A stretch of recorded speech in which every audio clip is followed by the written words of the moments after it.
ಹೊಸಕೋಟೆ ತಾಲೂಕಿನ ಕೈವಲ್ಯ ಸಾಹಿತಿಗಳೆಂದೇ ಖ್ಯಾತನಾಮರಾಗಿರುವಂತಹ ಬೋಪಾ ವೆಂಕಟೇಶ್ ರವರ ಸಂಪಾದಕತ್ವದಲ್ಲಿ ಸಂಕಲನವನ್ನು ಮಾಡಿ ರಚಿತವಾಗಿರುವಂತಹ 2 ಪುಸ್ತಕಗಳು ಕೈವಲ್ಯ ಕರಾರ್ಪಿತ ಅನಿಗಳು ಮತ್ತು ಸಾಹಿತ್ಯ ಅನಿಗಳ ರಸಾಯನ ಎಂಬ 2 ಕೃತಿಗಳ ಪುಸ್ತಕಗಳು ಮತ್ತು ಡೆಲ್ಲಿ ಪಬ್ಲಿಕ್ ಶಾಲೆಯ ಶಿಕ್ಷಕರಾದಂತಹ ವಿನು ಕುಮಾರ್ ಡಿಎಂ ರವರ ಕೃತಿಯಾದಂತಹ ಮೌನ ಬರಹವಾದಾಗ ಎಂಬ ಪುಸ್ತಕ ಮತ್ತು ನಾಗನಾಯಕನ ಕೋಟೆಯ ದೇ ನಾರಾಯಣ ಸ್ವಾಮಿರವರು ಬರೆದಿರುವಂತಹ ಕಾಡು ಬೆಳದಿಂಗಳು ಎಂಬ ಈ 4 ಪುಸ್ತಕಗಳ ಬಿಡುಗಡೆ ಸಮಾರಂಭವನ್ನು ನಿನ್ನೆ ಅಂದರೆ ದಿನಾಂಕ 11/5/2025 ಭಾನುವಾರದಂದು ಹೊಸಕೋಟೆ ತಾಲೂಕಿನ ಅನಗಂಡಳ್ಳಿ ಹೋಬಳಿಯ ತಿರುಮಲ ಶೆಟ್ಟಿಹಳ್ಳಿ ಗೇಟ್ ಬಳಿ ಇರುವಂತಹ ಮಂಜುನಾಥ ಪಾಟಿ ಹಾಲ್ನಲ್ಲಿ ಹಮ್ಮಿಕೊಳ್ಳಲಾಗಿತ್ತು.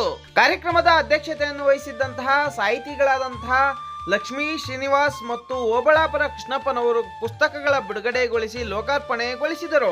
ಕಾರ್ಯಕ್ರಮದಲ್ಲಿ ಮುಖ್ಯ ಅತಿಥಿಗಳಾಗಿ ಭಾಗವಹಿಸಿದ್ದಂತಹ ತುಮಕೂರು ಜಿಲ್ಲೆಯ ಪದವಿ ಪೂರ್ವ ಶಿಕ್ಷಣ ಇಲಾಖೆಯ ಉಪನಿರ್ದೇಶಕರು ಮತ್ತು ಸಾಹಿತಿಗಳಾದಂತಹ ಬಾಲಗುರುಮೂರ್ತಿರವರು ಕಾರ್ಯಕ್ರಮವನ್ನು ಕುರಿತು ಮಾತನಾಡಿ, ಮಕ್ಕಳು ಕನ್ನಡ ಪುಸ್ತಕಗಳನ್ನು ಇಂದಿನ ದಿನಮಾನಗಳಲ್ಲಿ ಓದುತ್ತಿಲ್ಲ. ಆಗೊಮ್ಮೆ ಈಗೊಮ್ಮೆ ಪುಸ್ತಕಗಳನ್ನು ರಚನೆ ಮಾಡುವಂತಹ ಸಾಹಿತ್ಯಾಸಕ್ತರನ್ನು ಬೆನ್ನು ತಟ್ಟುವಂತಹ ಕೆಲಸಗಳನ್ನು ನಾವೆಲ್ಲರೂ ಸೇರಿ ಮಾಡಬೇಕಾಗಿದೆ. ಅಂಥ ಕೆಲಸವನ್ನು ಮಾಡಿರುವಂತಹ ಬೋಪಾ ವೆಂಕಟೇಶ್ ರವರಿಗೆ ನಾವು ಧನ್ಯವಾದಗಳನ್ನು ಅರ್ಪಿಸುತ್ತೇವೆ ಎಂದು ತಿಳಿಸಿದರು. ಕಾರ್ಯಕ್ರಮದಲ್ಲಿ ಕೃತಿಗಳ ವಿಮರ್ಶೆಯನ್ನು ಸಾಹಿತಿಗಳಾದಂತಹ ಹೊಸದುರ್ಗ ರೂಪಾ, ವಿಶಾಲ ಆರಾಧ್ಯ ಮತ್ತು ರವಿಶಿರವರು ನಡೆಸಿಕೊಟ್ಟರು. ಈ ಸಂದರ್ಭದಲ್ಲಿ ಮಾಗಡಿ ಕಾಲೇಜಿನ ಪ್ರೊಫೆಸರ್ ಅವರಾದಂಥ ರಾಜಣ್ಣನವರು, ಉಪನ್ಯಾಸಕರಾದಂಥ ಕೆ ನಾರಾಯಣ್, ಶ್ರೀನಿವಾಸ್ ಪ್ರಸಾದ್, ಶಿಕ್ಷಣ ಇಲಾಖೆಯ Venkatalakshmamma, professor Rajendra, C Annayyappa, G Munuswamy ಹಾಗೂ ಇನ್ನೂ ಅನೇಕರು ಭಾಗವಹಿಸಿ ಕಾರ್ಯಕ್ರಮವನ್ನು ಯಶಸ್ವಿಗೊಳಿಸಿದರು. ಕಾರ್ಯಕ್ರಮದ ನಿರೂಪಣೆಯನ್ನು ಮಂಜುಳಾ ಪಾವಗಡರವರು ನಡೆಸಿಕೊಟ್ಟರು. ಇದೇ ಸಂದರ್ಭದಲ್ಲಿ ಕವಿಗೋಷ್ಠಿ, ಭರತನಾಟ್ಯ ಕಾರ್ಯಕ್ರಮಗಳನ್ನು ಸಹ ಏರ್ಪಡಿಸಲಾಗಿತ್ತು. ರೈತ ಚಳವಳಿ, ದಲಿತ ಚಳವಳಿ, ವಿದ್ಯಾರ್ಥಿ ಚಳವಳಿಗಳು ಎಲ್ಲ ಒಂದು ರೀತಿಯ ಮೌನವಾಗಿರುವಂಥ ಕಾಲ ಇದು. ಒಂದು ರೀತಿ ಯಥಾಸ್ಥಿತಿವಾದಕ್ಕೆ ನಾವೆಲ್ಲ ಹೋಗ್ತಾ ಇದ್ದೀವಿ. ಕಾರಣ ನಮ್ಮ ಸಾಮಾಜಿಕ ಚಾರಿತ್ರಿಕ ಸಂದರ್ಭದಲ್ಲಿ ಇವತ್ತು ಯಾವ ಚಳುವಳಿಗಳು ಇಲ್ಲ. ಇವೆಲ್ಲ ನಮ್ಮ ಯೂನಿವರ್ಸಿಟಿಗಳು. ದಲಿತ ಚಳುವಳಿ ಅಂದರೆ ಯೂನಿವರ್ಸಿಟಿ, ಅದು ಅಲ್ಲಿಂದ ಬಂದಂಥವರ ಮೀಮಾಂಸೆನೇ ಬೇರೆ.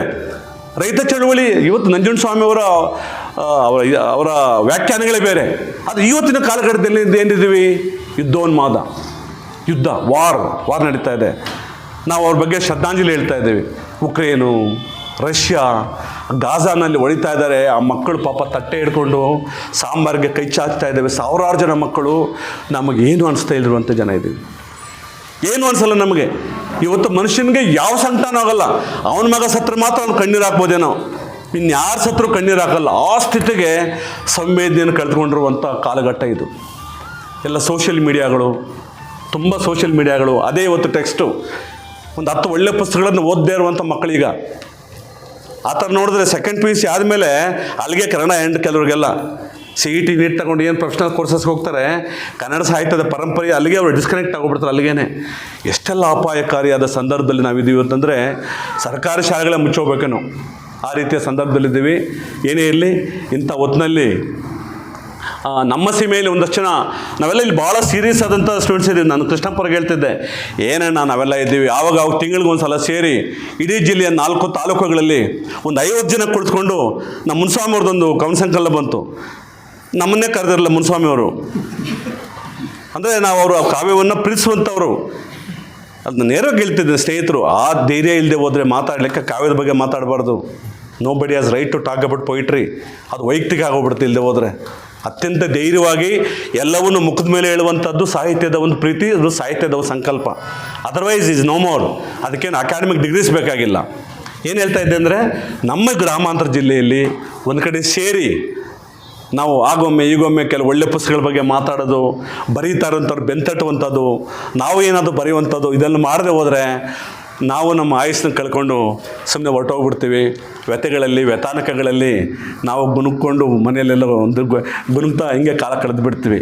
ಆ ರೀತಿಯ ಪ್ರಯತ್ನವನ್ನು ನಮ್ಮ ಬೋಪಾ ಮಾಡಿದ್ದಕ್ಕೆ ನಾನು ನಿಮ್ಮೆಲ್ಲರ ಪರವಾಗಿ ವೆಂಕಟೇಶ್ಗೆ ನಾನು ಅಭಿನಂದನೆ ಸಲ್ಲಿಸ್ತಾ ಇದ್ದೀನಿ. ಯಾಕಂದ್ರೆ ನಾವೆಲ್ಲ ಇಲ್ಲಿ ಸೇರಿರುವಂಥದ್ದು ಇದೆಯಲ್ಲ, ಅದು ವೆರಿ ಇಂಪಾರ್ಟೆಂಟ್. ಅದು ಯಾಕಂದರೆ ಸಾಹಿತ್ಯದ ಗೋಷ್ಠಿಗಳಿಗೆ, ಕಾವ್ಯಗೋಷ್ಠಿಗೆ ಜನನೇ ಬರಲ್ಲ. ನಾನು ಕುಮ್ಮಿದು ಒಂದು ಪ್ರೋಗ್ರಾಮ್ ಮಾಡಿದ್ದೆ ನೈನಾದಲ್ಲಿ, ಬೆಂಗಳೂರಲ್ಲಿ, ನೈನಾದಲ್ಲ, ಯವನಿಕಾದಲ್ಲಿ. ಬರೀ 10 ಜನ ಬಂದಿದ್ದರು, ಬರೀ 10 ಜನ. ಲಂಕೇಶ್ ಹೇಳಿದ್ರು ಅವಾಗ ನನಗೆ, ಲಂಕೇಶ್ ಅವರಿದ್ದರು.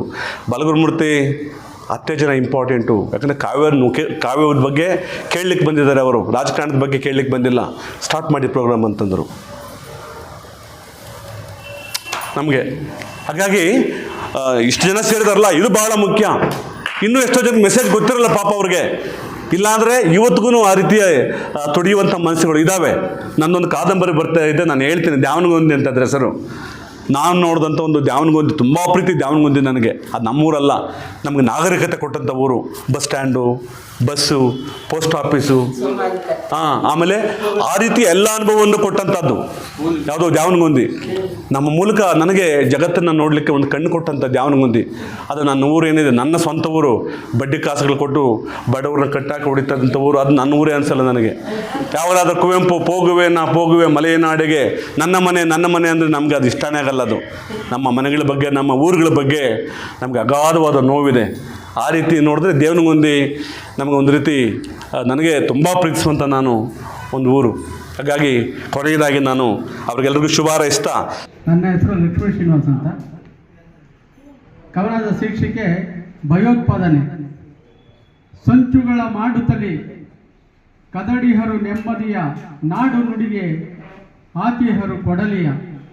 ನೆಮ್ಮದಿಯ ಬಾಳಲು ಬಿಡರಿಯವರು, ಹರಿಸುತ್ತಿಹರು ನೆತ್ತರ ಒಳೆಯ.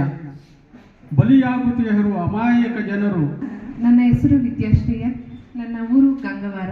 ನಾನು ಬ್ರಿಲಿಯಂಟ್ ನ್ಯಾಷನಲ್ ಶಾಲೆಯಲ್ಲಿ ಕನ್ನಡ HOD ಕೆಲಸ ನಿರ್ವಹಿಸ್ತಾ ಇದ್ದೀನಿ. ನನ್ನ ಕವನದ ಶೀರ್ಷಿಕೆ ಹೆಣ್ಣಿನಿಂದಲೇ ಇನ್ನೂ ಉಳಿದಿದೆ. ಹೆಣ್ಣು ಮಗುವೆ ಅದೃಷ್ಟಲಕ್ಷ್ಮಿ, ಅವಳೆಂದರೆ ತಾತ್ಸಾರಬೇಕೆ. ಹೆತ್ತ ಒಡಲಿಗೆ ಸಿರಿ ಸೌಭಾಗ್ಯ ಹೊತ್ತು ತರುವಳಾಕೆ. ಅವಳ ಮುತ್ತು ನಗುವಿಗೆ ಪೂರ್ಣ ಚಂದಿರ ಹೋಲಿಕೆ. ಮನೆಯ ಬೆಳಗುವ ಹೊಂಬೆಳಕಿನ ಅಭಿಸಾರಿಕೆ. ಪ್ರೀತಿ ಕೊಟ್ಟವರನ್ನು ತೆಗೆದುಕೊಂಡವರನ್ನು ಬಹುಕಾಲದವರೆಗೆ ಸಂತೋಷವಾಗಿರಿಸುತ್ತದೆ. ಹುಡುಗರು ನಿರುದ್ಯೋಗಿಗಳಾಗಿದ್ದರೆ ಯಾವ ಹುಡುಗಿಯರು ಕೂಡ ಅವರನ್ನು ಮದುವೆಯಾಗಲು ಒಪ್ಪಿಕೊಳ್ಳೋದಿಲ್ಲ. ಆದರೆ ಹುಡುಗಿ ನಿರುದ್ಯೋಗಿಯಾಗಿದ್ದರೂ ಕೂಡ ಅವಳನ್ನು ಮದುವೆಯಾಗಲು ಹುಡುಗರು ಒಪ್ಪಿಕೊಳ್ಳುತ್ತಾರೆ. ಇದರಿಂದಲೇ ಗೊತ್ತಾಗುತ್ತದೆ ಹುಡುಗರ ಮನಸ್ಸು ಎಷ್ಟೊಂದು ವಿಶಾಲವಾಗಿರುತ್ತದೆ ಅಂತ.